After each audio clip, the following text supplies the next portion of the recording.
Sweetroll, do you believe in prophecies? Not sure yourself, huh? I believe you just have to be patient. It's like torture. You cut, and you cut, and then you cut some more, and each cut brings you closer and closer to that glorious death.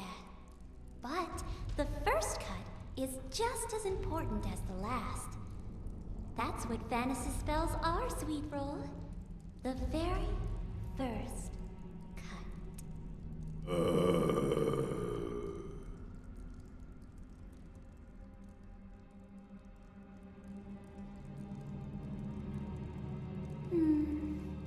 Have you ever smelled anything so sweet as a corpse? This one's my pet.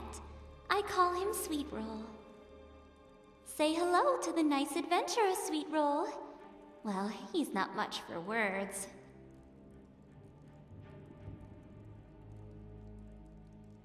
Oh, how nice! The two of you are getting along splendidly. Sweetroll doesn't have many friends in the guild. He tends to want to hurt them.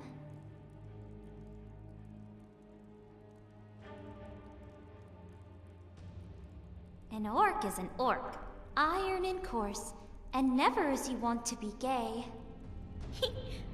Which is to say, Sweetroll was a poor, poor bandit who knew not the fairer emotions.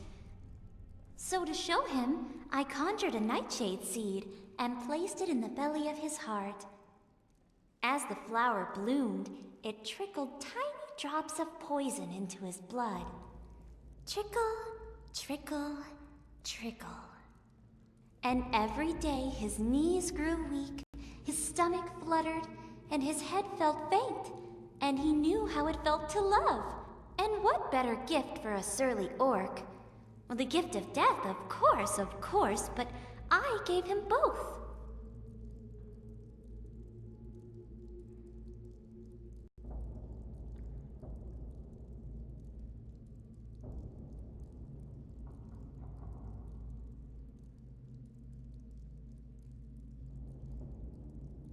Oh yes, so long as it's very, very small. I could do it for you, but sadly, you wouldn't die. The plants never want to grow, not even bloodgrass. The nightshade I put in Sweetroll is special. It grew from the blood rivers of oblivion, and someday it will leave a seed of its own. When Sweetroll dies a second time, I could plant it in you.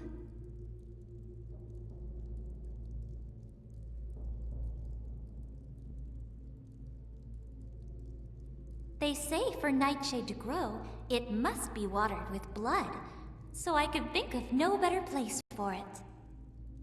As for light, I made sure to feed him a ball of mage light every morning. Oh, won't you die for me? You know you want to. Quibble, quibble, quibble, that's what we do. We all want to eat, but there's so many quibbles about what makes a stew. Offrin, for instance, wants magic to move mountains. But I want something more. I want to conjure little things. Tiny bugs that crawl up your nose and nibble on your brain. Things so small, you never see them coming until it's already too late. Do you see them? They're dancing in the air, tiny, tiny purple things, riding pods of dust.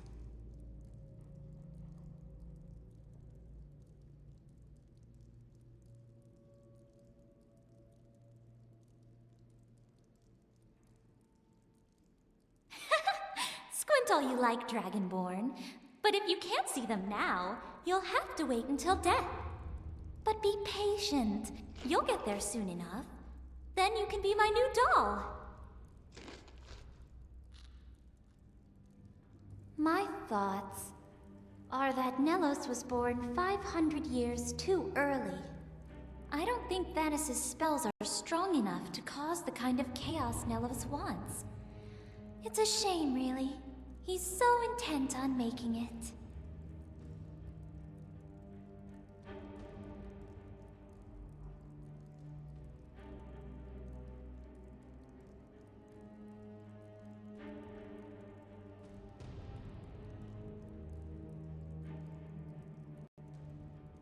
They're not worthless.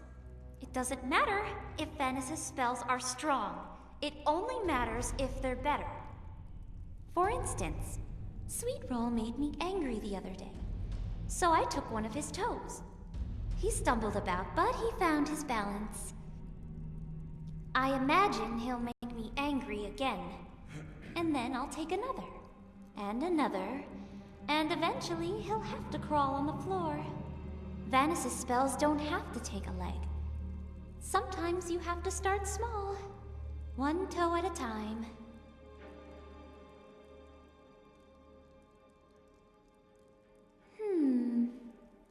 That's a good question. Sweet Roll, when's the last time you let me bite you?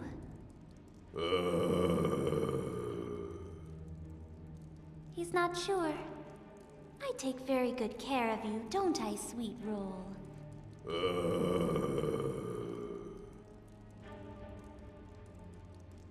Greetings.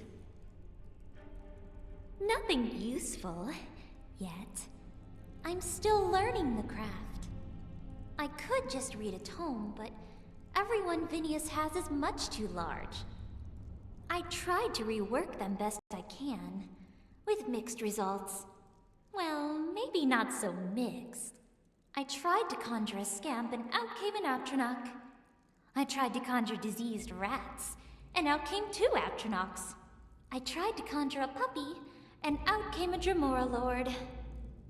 Nelos told me to get rid of the tomes and focus on what I do best. So right now, I conjure little bugs and things. But if one of the other guild members challenged me, I could always bring back a Dremora.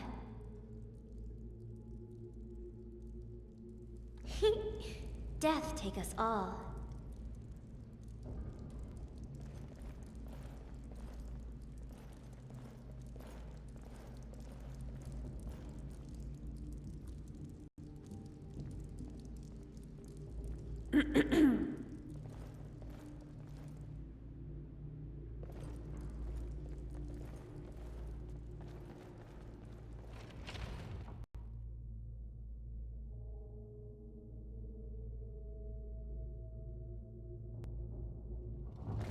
I'll be here, my dear.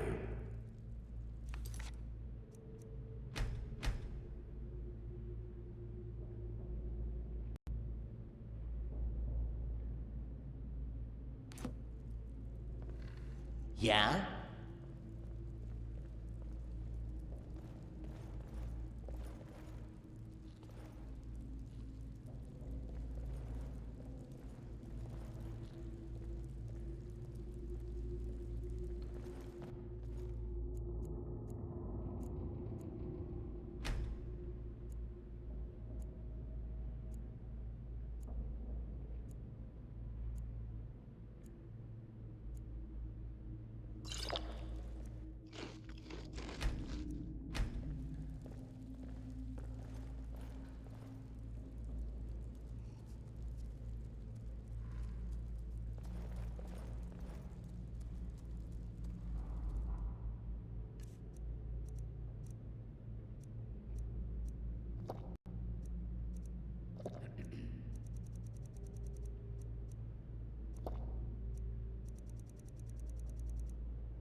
apologize. Affirmative.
Finally! A warm fire!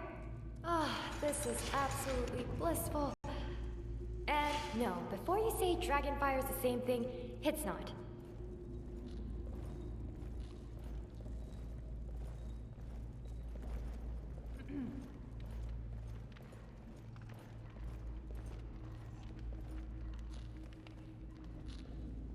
Aren't you horribly afraid of those vampires?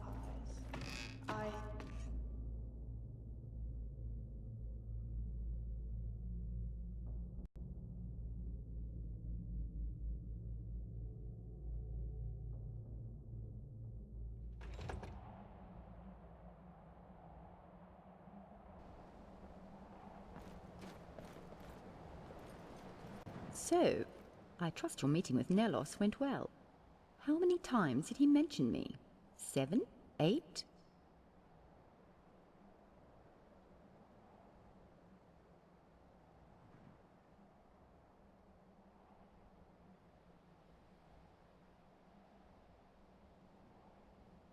Don't worry, he'll be more than well enough to kill the old hag when the time comes.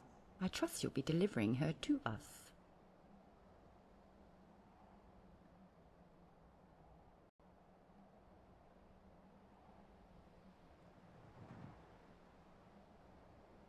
Then obviously you're a fool.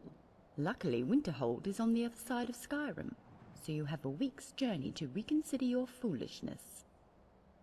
But if you do side with that old hag, know this. The only person I ever kissed died of frost. And while I would never give you a kiss, if you cross us, well, I can always blow you one. Something on your mind? Away with you.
Why don't you If crawl you're planning back into violence the against me or mine, you'll regret it.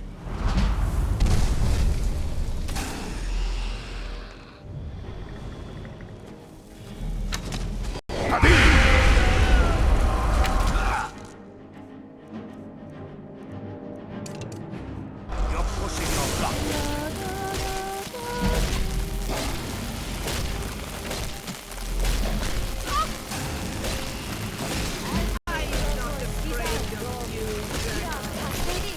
Oh, was that it? Okay then. Onwards, I guess. Can't feel my body dying.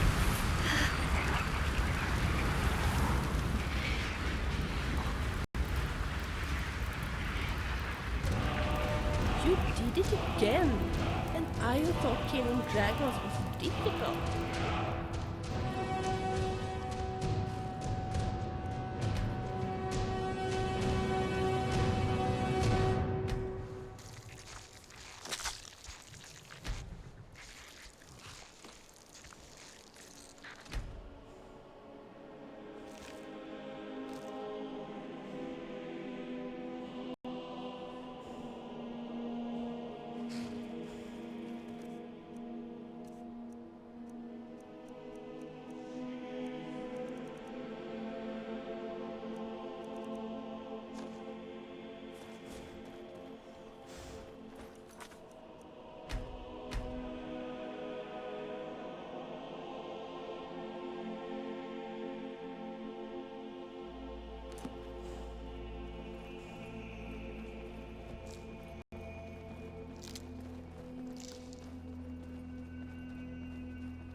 I don't know if I like this.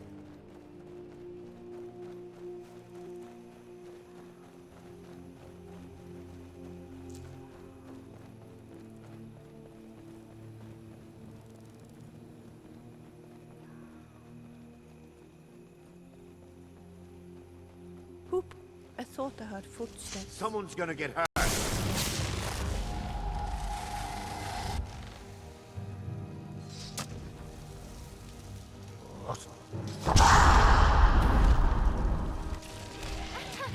You're so pathetic. You actually think you can win?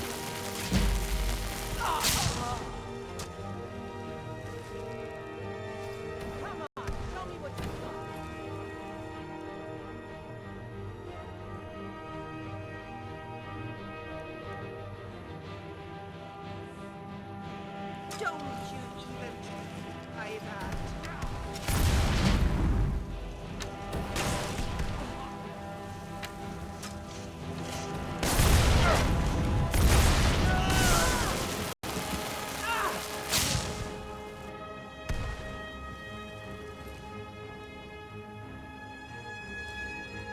You ever heard of the bandit who challenged the Dragon Lord? That's because not one of you lived to tell.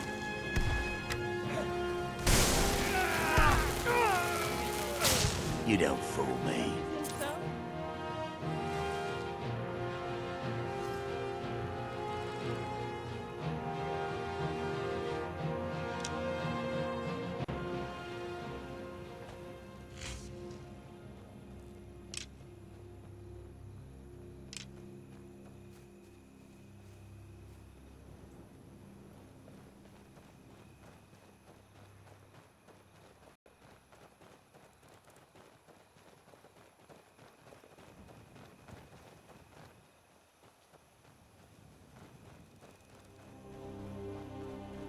You'll taste my sword. Looks slow to me. Some enemies just don't know when it's time to give up.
This place is scary.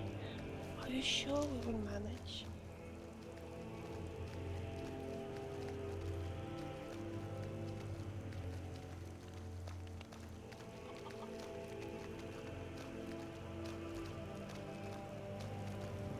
Can you please try and keep quiet?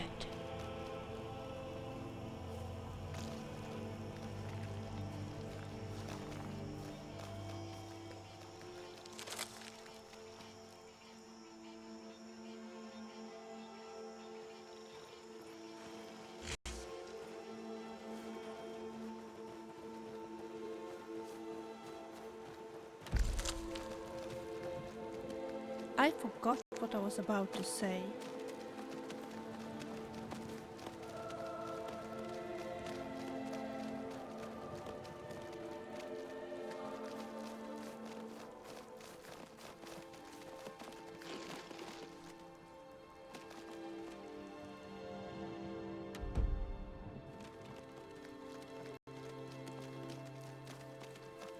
Did you know that before he joined the Companions, Kollak Whiteman was working as a bodyguard in Hammerfell of all places?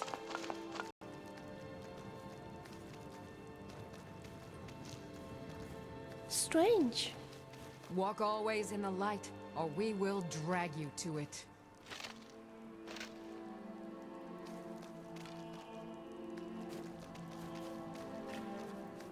If I had been an elf living in Windhelm, I would have left the city immediately.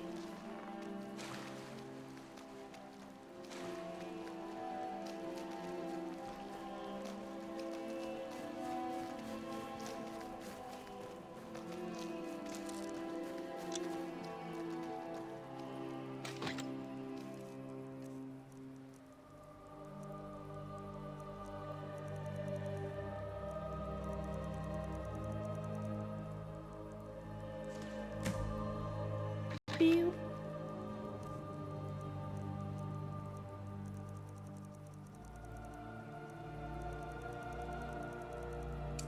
I'll be where the Dragonborn comes. Hey, how many dragons do you think you have killed by now? Must be more than 30.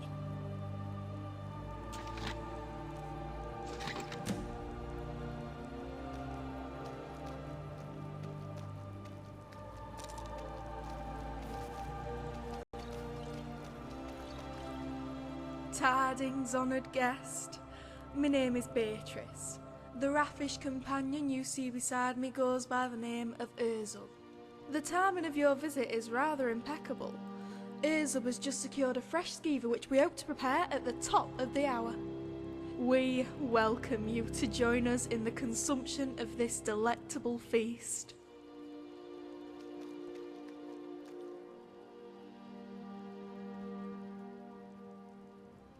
Stupendous. Have you brought your own refreshments? Regardless, this host recommends you procure a bottle from the barrel adjacent to the tent.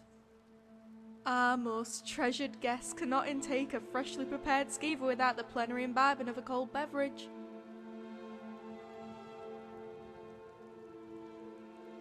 As host to our most honoured guest, I humbly apologise for my oratory failings. I am but an erstwhile savage, who only recently gained the powers of articulation.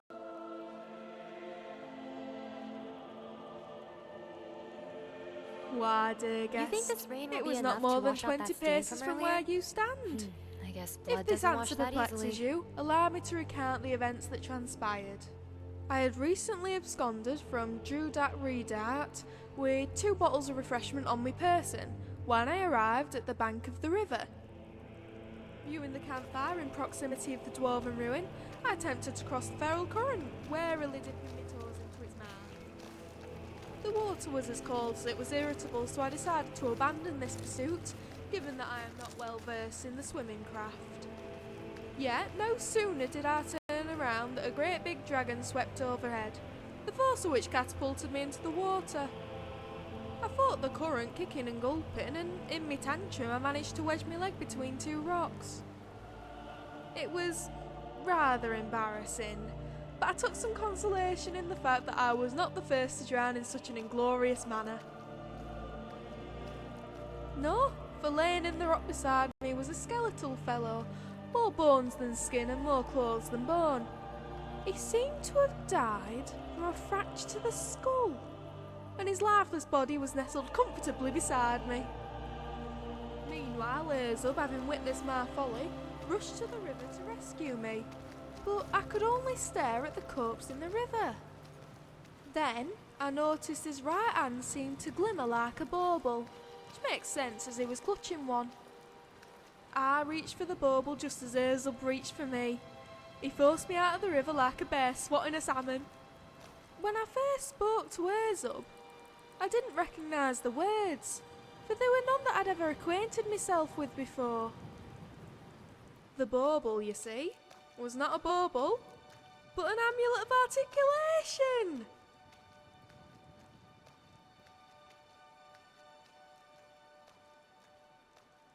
Why, there could be no other place. It has been chosen by serendipity herself. For I have ventured far across the river, where the rogues known as the Forsworn reside. I was once such a rogue.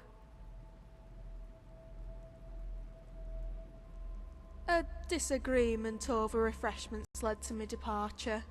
Verily, I was not alone in my thirst, for as I ventured north, another came south. Me associate Urzub was slaving in the mines of Morka's Go when a similar thirst afflicted him and sent him to this location. It is for that reason that I have dubbed this settlement Les Khazgor. Why, yes. As half the population is still Orc, by rule, it still classifies as a stronghold. More or less. Record 329. Record reporting in. Why, the rule Maybe of it's final estimation. recording. The before. If that is cause for confusion, allow this host to offer a guest an example. Take me associate who stands roughly 2¼ sword lengths in height. For the sake of brevity, he might tell a stranger he is only 2 sword lengths tall, which does indeed convey his general stature. In this instance, one always rounds to the nearest whole number. Now, suppose you are exactly 2½ sword lengths in height. Why, his distance from the numbers 2 and 3 would be equal. In this instance, the rules state we choose the next highest round number when making an estimate. The same rule applies to the composition of this settlement. Given that there are half as many orcs and half as many Bretons, one might estimate that this settlement consists of all orcs and all Bretons.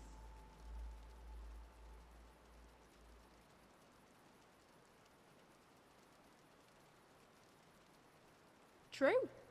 With 2 Bretons and 1 orc, our status as an orc stronghold has now been revoked. We are now a fiefdom, and evidently an all-male one. We are troubadours, celebrators of life. We drink and feast from twilight to cock's crow, in tribute to tradition and song. Many peddlers, hunters, and even forsworn will pay good coin for a warm fire, good drink, and a verse from the Poetic Edda. The Poetic Edda is part of the living history of Skyrim, first passed on orally and then through the written word. From the campfires of memorable days to the taverns of forgotten nights, the poetry is passed on and added to by each generation. And while as our guest, the honour of the first verse is yours, I can fulfil this role in your stead. The choice falls onto you, humble traveller. If the gods bless and the mood strikes, then by all means feel free to recite.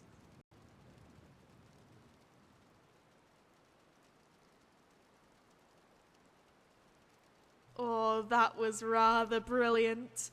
Although traditionally in the Reach we prefer a slightly less grandiloquent reading of the Poetic Edda. Forgive me rudeness, but if you will allow me to recite a similar verse, I would be most pleased. As our guest, you may judge its worthiness.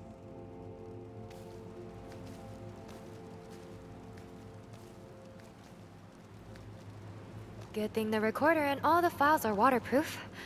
Unfortunately, I can't say the same for myself.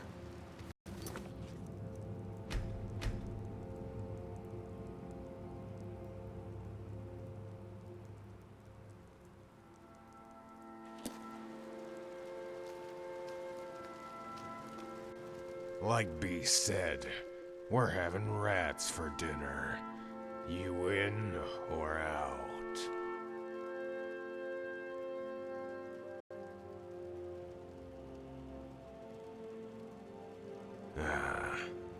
Sometimes you gotta squint real hard.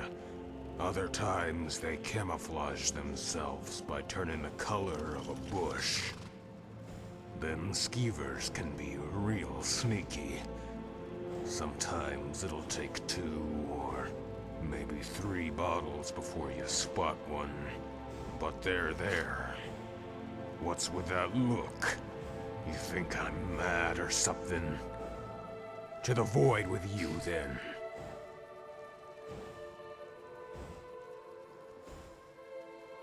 I hail from Mor Khazgûr, a stronghold to the north of here.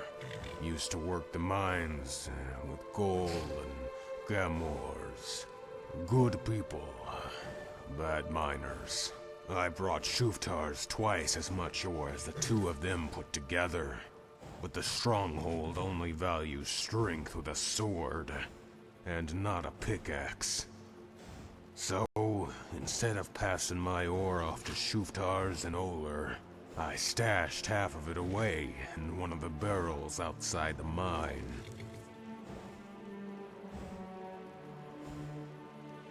Me and this Khajiit peddler, You see, we came to an arrangement. I leave him ore, he leaves me skooma. Worked out pretty well at first. Only, the furball got greedy.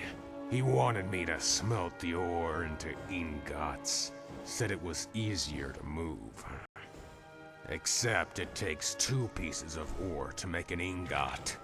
And I don't know the first thing about smelting. The peddler called me a liar and threatened to tell Chief Larak about our arrangement. So, I decided to make a new arrangement between his head and my pickaxe.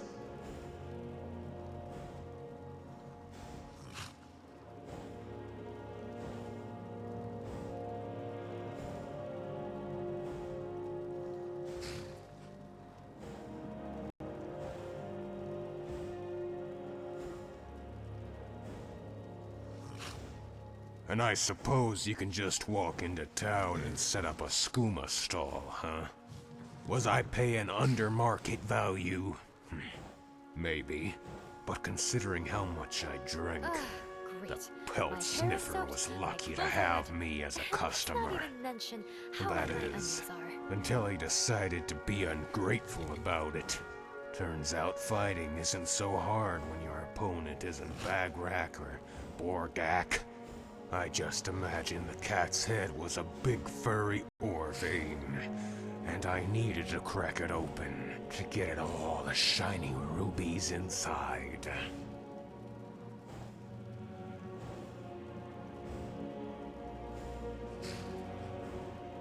Sure, orcs tend to look like them. Fighters. Chief Larak, he was a fighter. Fought for the Legion once. Give him a sword, and he'll clip the wings off a fly right before he shaves its bottom. Only now, I hear he's parading around a stronghold in some fur diaper. Doesn't even bother to wear armor. Mostly because I'm wearing it. Now, I got nothing against the chief. But I wasn't gonna go out into the wilderness without some steel.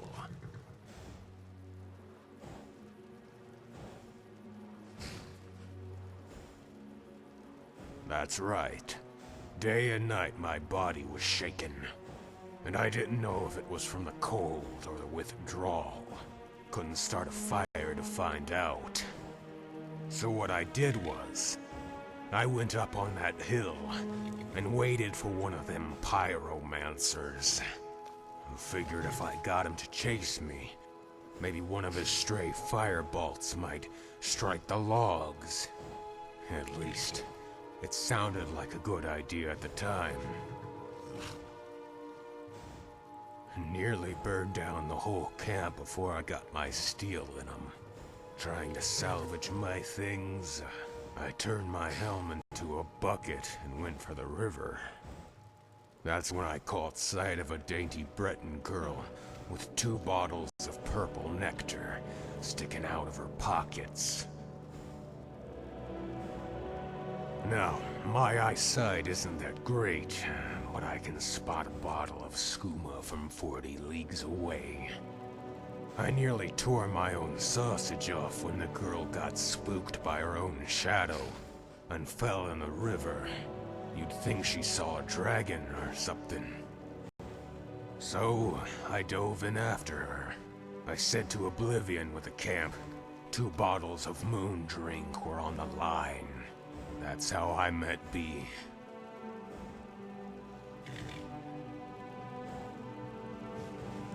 Skooma. Poison, basically.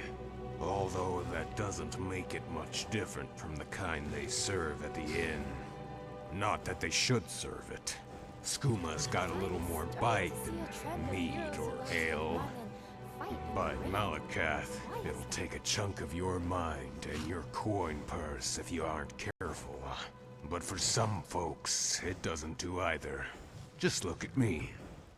I can put half a dozen bottles down and not have the urge for another. I must have been a fur walker in my past life. Same with B. They say skooma will make you dumber than a mud crab. Wouldn't know it by listening to her. Won't stop using all them fancy words.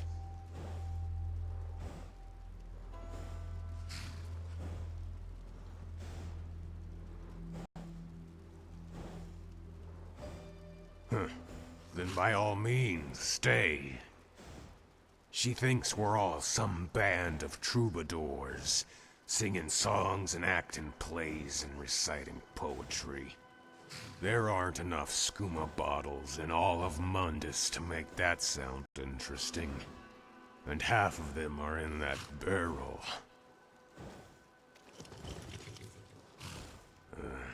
That's something I've been wondering myself.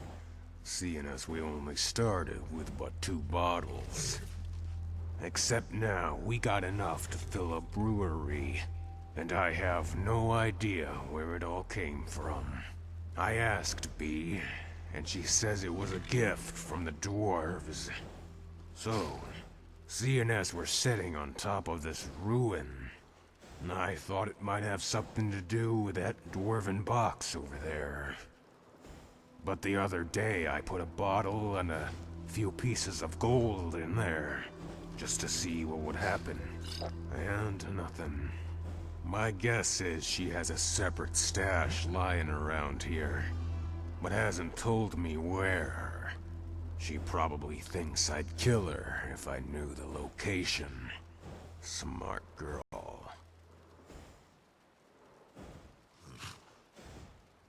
So, there's werewolves and werecrocs, werevultures and werebears.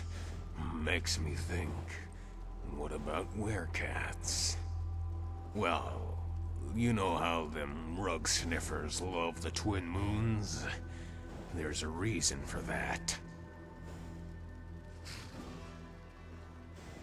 Well, now that you mention it, there is. Do you by chance know magic? As in, fire spells and things like that?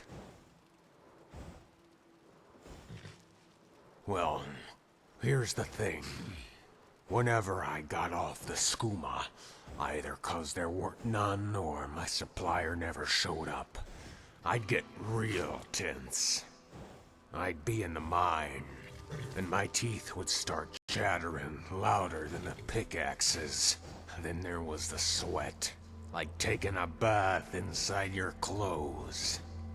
I figured I was about to lose my mind if I didn't find something to fill the void. One night, I tell Bagrak I'm going out into the woods to gather my thoughts. She tells me, gathering thoughts, or just the one? Guess she knew what I'd been up to. Either way, she lets me out of the stronghold, and I just started walking.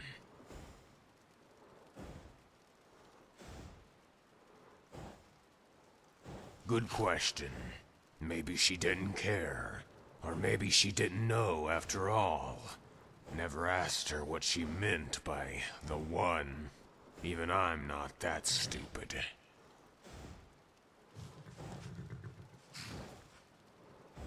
I wandered around a bit, looking for a ditch to lay in and die.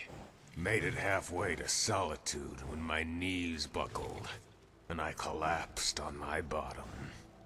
I must have been a sad sight. Even the rabbits started getting curious. One of them scampered close enough to where I could pet it. Except I didn't stroke its fur. I grabbed it. Then I picked up the torch, and I lit its rear end on fire. It was pretty satisfying. Suddenly, all the tension in my muscles was gone. After that, I made it like a ritual. Went out every night, found some furry thing, and set it aflame. Helped keep me sane for the most part. Not enough to stay in the stronghold and work the mines, but enough to get up and leave. Don't need to anymore, now that I got drink. Although, I still get the urges whenever I see one of them furry bastards. Only, Bee saw me burn a fox the other day, and she didn't like it one bit. Now she won't let me anywhere near the fire, so I gotta make my own.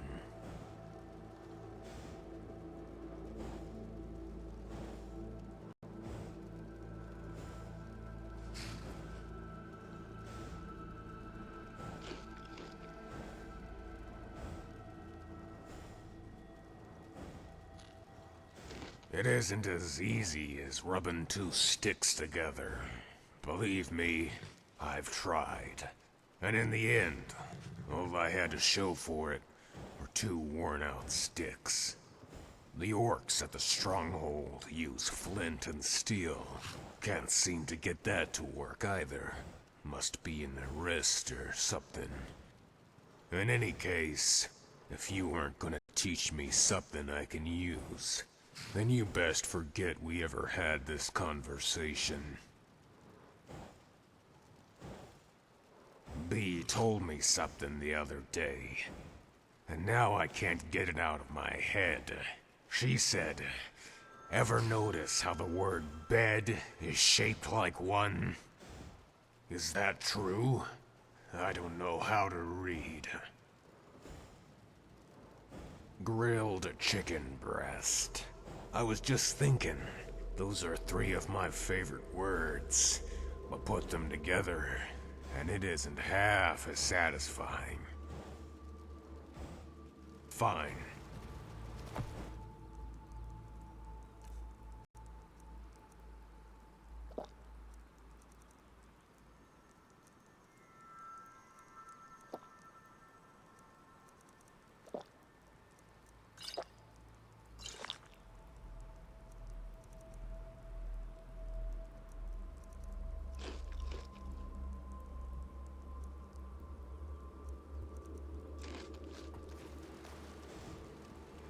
Crantius Mispas, licentious betrayer, your legend is lies, lurid and false. Your conquest of the maid, a con for the ages. No polishing of spears or lifting of tails, no kneading of loaves did this courtship endure. The maid was not one of mortal form, for on sunlit days she grazed on the pasture. Crantius satisfied himself without dignity or remorse. From across the farm the animals bayed in protest. But the mistress stood strong, House Koltor's truest protector. Her vengeance was instant, inconsolable death. Oh, that was rather brilliant. Although traditionally in the Reach we prefer a slightly less grandiloquent reading of the Poetic Edda. Forgive me rudeness, but if you will allow me to recite a similar verse, I would be most pleased. As our guest, you may judge its worthiness.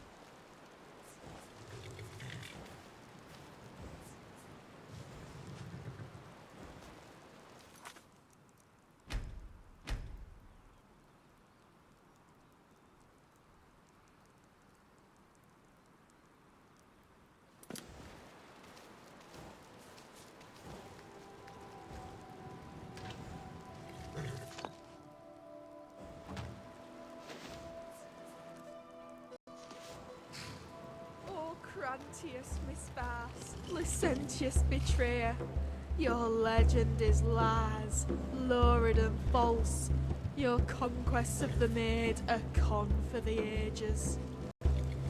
No polishing of spears or lifting of tails, no kneading of loaves did this courtship endure. The maid was not one of mortal form, for on sunlit days she grazed on the pasture.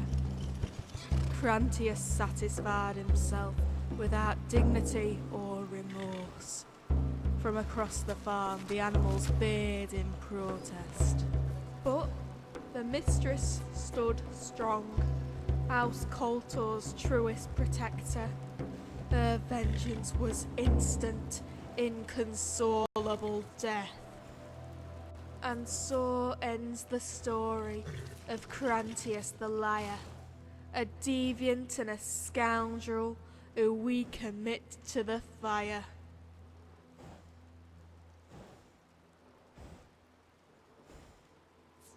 As our most timely and honoured guest, it is not my place to disagree, nor will I deny any other flattery you wish to send my way.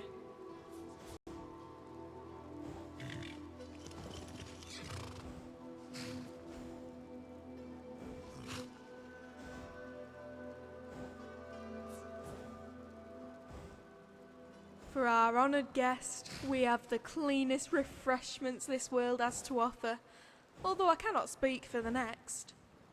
Nah, when I say clean, I hope I am not misrepresenting the potency of our drink, as I am referring to a very specific type of clean.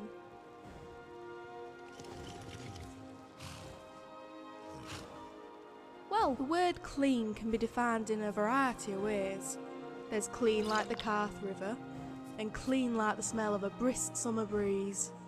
There is clean like the white of a freshly washed tunic, or clean like the inside of a recently scrubbed cauldron. Whether it is a clean towel, a clean river, or a clean shave, the difference is in the surface.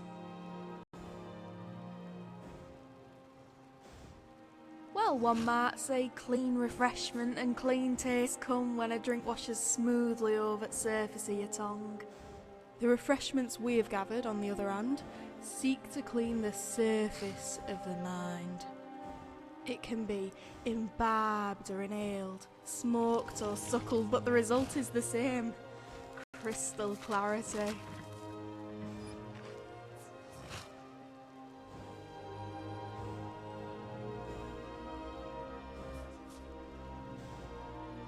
Izub and I prefer to not use that term, as it is most derogatory. We prefer the term refreshment.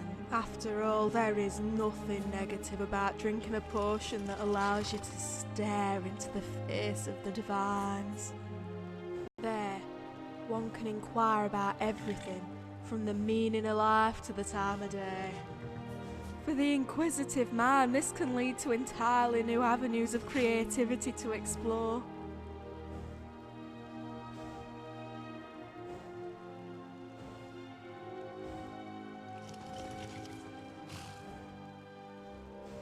Why, by cleansing our guests of the banal, imagine every boring thought stranded in your mind, washed away by a tide of concentrated joy. While others hope for the improbable and dream the impossible, when your mind is cleansed of preconception, the impossible will dream of you. That's right. I ask you, traveller, when was the last time you dared to think of that which cannot be? In the time between this sentence and the last, I have witnessed two such fantastical events. Behind you, I saw a bear dressed in Thalma robes, trained to sniff out Talus worshippers. In the curve of its eyes, I saw the future, where the septum had been replaced by pieces of coke as Tamriel's most commonly traded currency. Perhaps our guest would like to give it a try. Simply clear your mind and envision one impossible thing.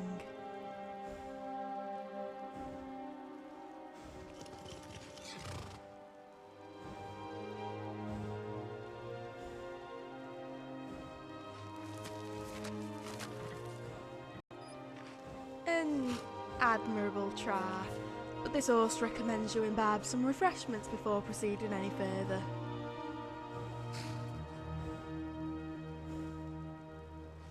You have a meticulous eye, traveller. Yet to answer your query, I must first tell you a story. There was once a peddler from elsewhere who sought to bring a barrel of the finest refreshments to his cousin in Skyrim. Unfortunately, those who governed the Empire frowned upon the imbibing of clean, savoury drinks. Undaunted, he sought to smuggle them inside bottles of a popular brand of mead brewed by a local man named Morgo. However, the choice proved to be his downfall, for the guards quickly confiscated his wagon.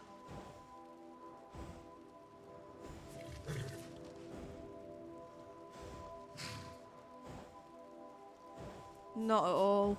These guards were acting in their own interests.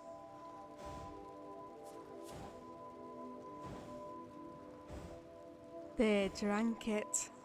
They say not a throat was dry that night. From the tavern to the Jarl's longhouse, palates were washed and minds were cleansed. And from the womb of that infinite revelry came a flash of inspiration, a paroxysm of melody and song. The bottles we store at this camp represent a harking back to that day, to the true spirit of the bard's tune.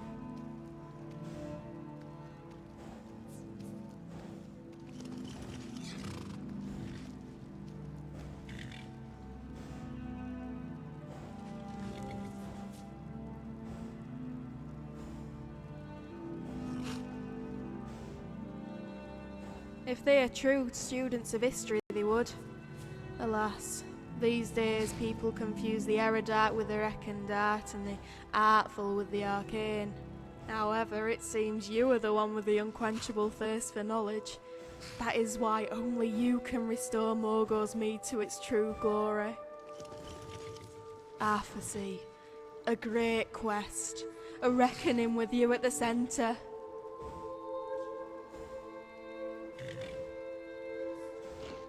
It is with much regret I say, doubtful, for the mead wars have claimed many in our time and times past. The great whale, Maven Blackfriar, has swallowed barrel after brewery, and still her appetite is nothing short of rapacious. However, the popularity of the song Morgo's Mead persists, and now even the whale has conceded there is profit in another brand's name.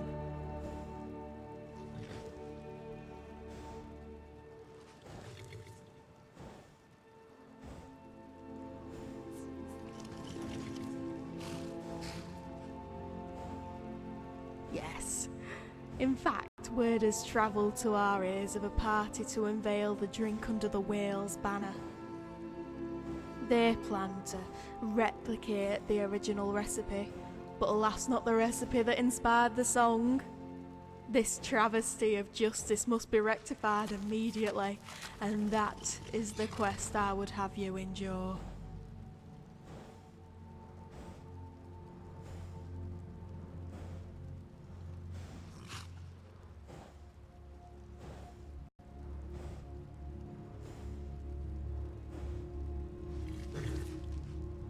It is not just the past but the future that hangs in the balance.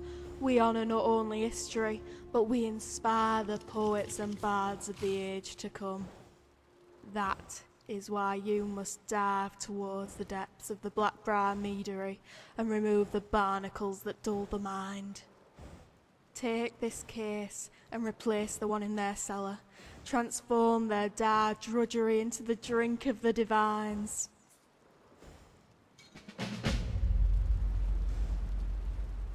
Let your mind go beyond what should be thought, and you will see what can't be thought. Azub is a fine host, and it is by virtue of his hunting skill that we are blessed with this current feast. Unfortunately, he is far less loquacious than I, especially in the presence of new guests. However, our guests might find that after a bottle of refreshment and some time by the campfire, the words flow faster than the cart itself. The choice falls onto you, humble traveller. If the gods bless and the mood strikes, then by all means feel free to recite.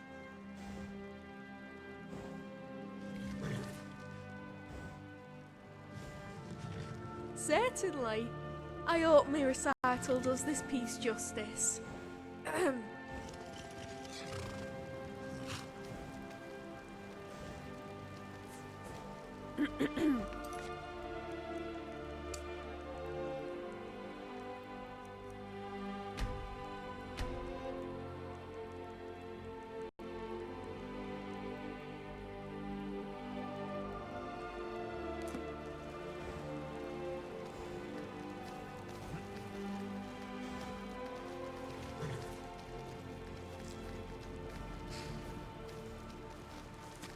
The northern wolf ruled the earth and roamed the dense forest.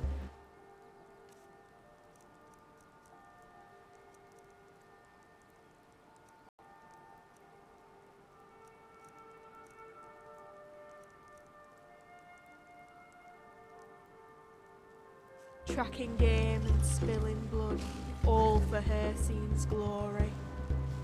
Then one day it met a hawk, perched high upon a bough, who filled its belly every day by stealing hunters' fowl. The wolf changed its tactics, from a hunter of the day to one that chases tired beasts from their rightful prey. This drew Hircine's ire, his rage and his might. For upon the wolf he cast a curse that came on moonless nights. The wolf's fur was stripped down to the last strand, and until the moon's returned he walked the earth as a mortal man. What is backwards or forwards depends on our orientation. As we are facing each other, it is only natural for us to have opposing opinions. Farewell.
Yeah.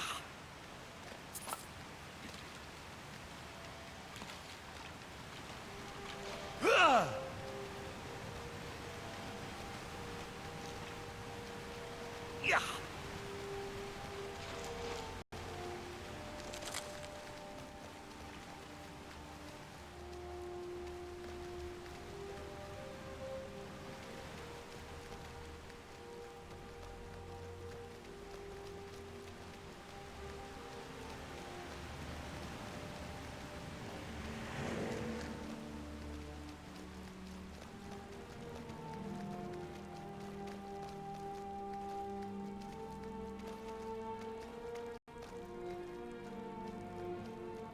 These ruins are simply amazing, but very dangerous. Shall we go inside?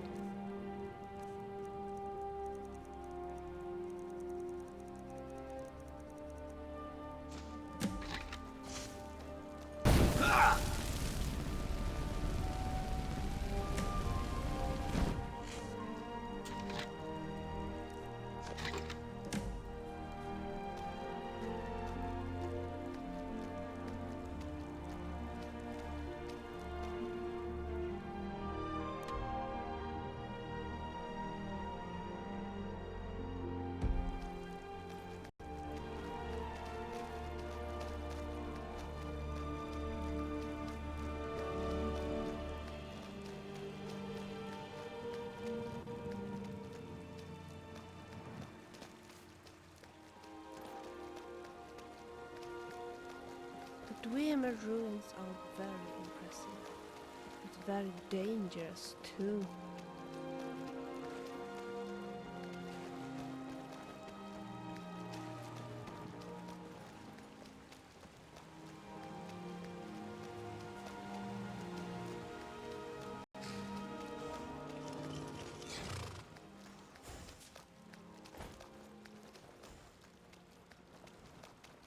You know, you're actually rather cute.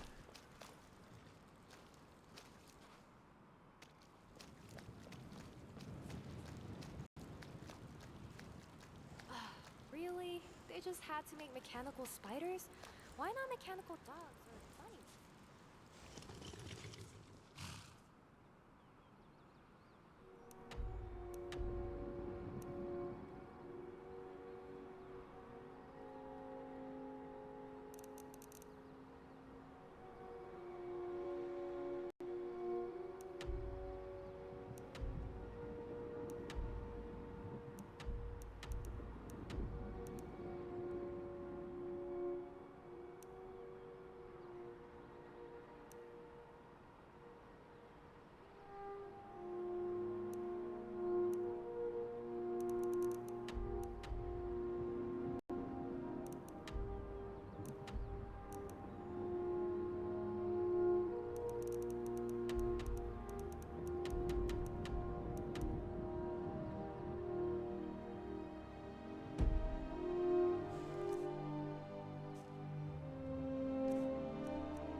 Yeah. Ha!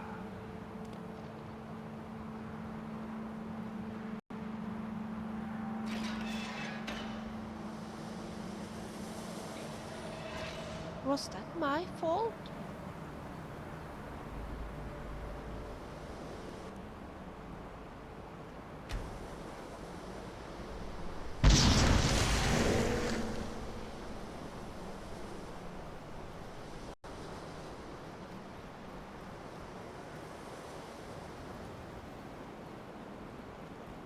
May I help you, Archmage?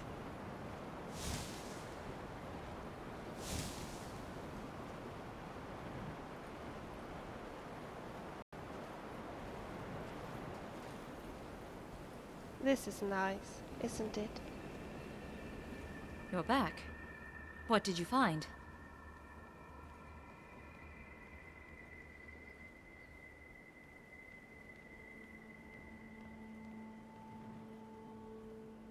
Dragonborn, this is not the time to concern yourself with personal matters. What did you discover at the site?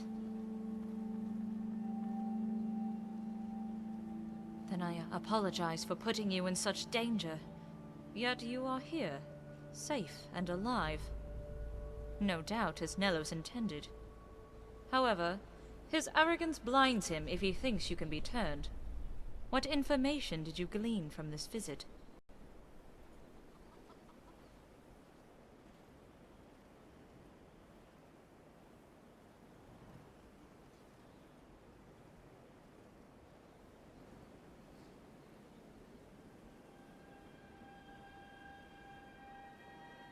So they did not have time to develop the spells themselves.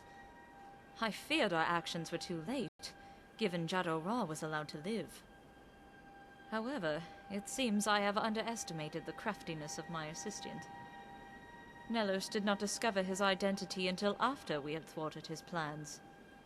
While I doubt he countenanced his disappointment, we have nonetheless struck a major blow to his plans. And armed with Venice's spells, I am confident we will extinguish his rebellion before it has even begun. I have managed to develop 2 tomes, one for each of us, although I am not entirely sure they work as Vanice intended.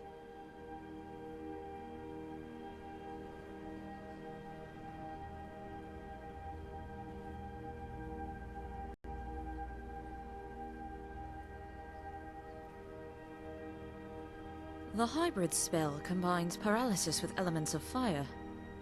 Originally, the spell incorporated facets of illusion, transforming foes into allies to fight on your behalf. However, unlike enchanting, weaving spells together proved rather unpredictable. It seems your enemies will not become allies, so much as they will be overcome with rage and attack anyone within sight. Nevertheless, the flame attribute works in tandem with the paralysis, allowing your enemies to burn as they lay motionless. While it is not what Vanice envisioned, a combination spell such as this is almost unheard of, and will prove useful.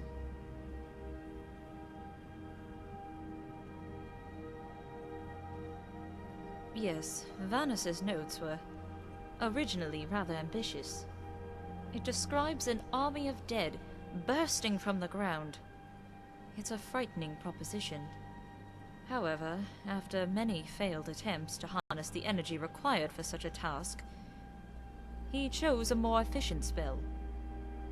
It's in essence a conjuration chain, or to put it more mildly, conjuring a conjurer. To start this chain, you would need to summon a creature with a large wellspring of magicka.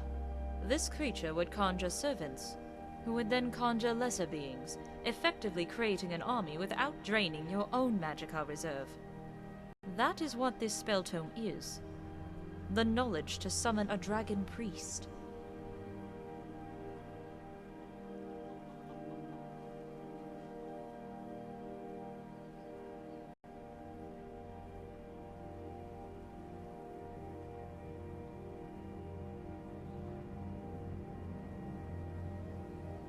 The hybrid spell originally.